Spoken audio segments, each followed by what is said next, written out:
Hello everyone, আজকে আমি বানাবো ক্ষীরের পাটিসাপটা।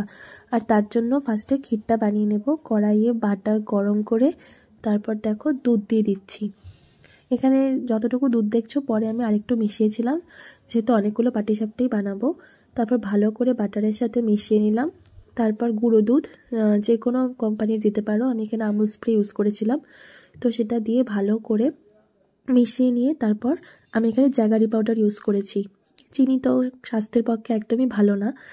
আমি বলবো না পাটিসাপটাটা একদমই হেলদি, তা নয়, তবুও চিনির বদলে যদি কিছু ইউজ করা যায়। এই দেখো জ্যাগারি পাউডার দিয়ে কিন্তু বেশ ভালোই হয়েছে।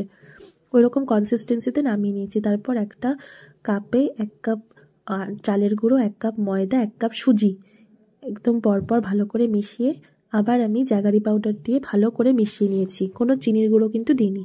আর সামান্য একটু নুন দিয়ে আস্তে আস্তে ঠান্ডা দুধ আর ঠান্ডা জল দিয়ে ভালো করে মিশিয়ে এরকম একটা কনসিস্টেন্সি তৈরি করেছি। এর থেকে আরেকটু পাতলা হলে ভালো হয়, পরে আমি আরেকটু জল মিশিয়ে পাতলা করে নিয়েছিলাম।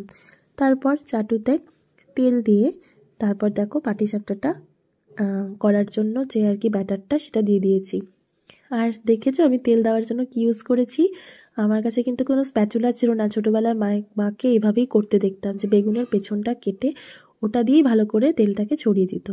তারপর ক্ষীর দিয়ে আস্তে আস্তে একটু মানে একদম কম আঁচে রেখে পাটিসাপটাটা যখন আর কি হয়ে যাবে একটু ভাজা ভাজা, তখনই তুলে এরকম উল্টে পাল্টে পাটিসাপটাটাকে রেডি করে নিতে পারো।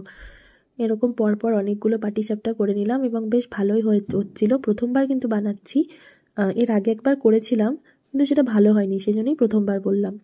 মানে বাবার বাড়িতে থাকতে চেষ্টা করেছিলাম, হয়নি।